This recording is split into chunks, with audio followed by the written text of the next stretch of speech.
It's officially been confirmed that Jujutsu Kaisen was carried by Gojo. After Gojo was unalived in chapter 236, apparently Jujutsu Kaisen manga sales dropped by 15%, which supports something I've been saying for quite some time now. Even though Jujutsu Kaisen has been on the map, Gojo versus Sukuna specifically took it to new heights.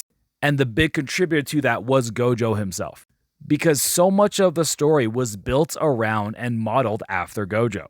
Him being sealed away in Shibuya was Kenjaku's entire plan, and because that was successful, that led to every other event within the series. Because had Kenjaku's plan actually failed, nothing else would have happened because Gojo was far too strong and would have defeated everybody. And due to his popularity, once he was sealed, there was a literal countdown on Twitter for the amount of days that he had been sealed for.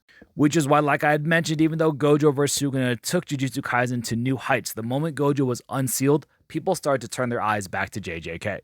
At the end of the day, it's completely undeniable that Gojo is the most popular character in Jujutsu Kaisen. Even though he only won the popularity poll once in Japan, in America, he is undeniably the person that people think about when they think about Jujutsu Kaisen. And despite how Akutami may feel about it as well, I think this is actually a good thing.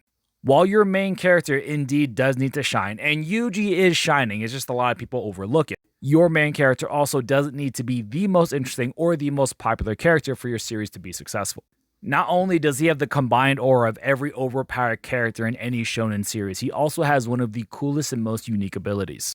Despite the power scaling community not liking Infinity because it is stronger than they'd like to admit, it is still a really cool design and based off of a cool paradox that makes him very interesting to battle against.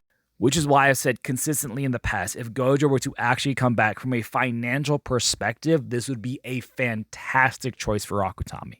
If sales dropped by 15% after Gojo was unalived, imagine the sales rising if you were to actually bring him back, and not bring him back like Yuta in his body, but bring him fully back to the Gojo that we all know and love.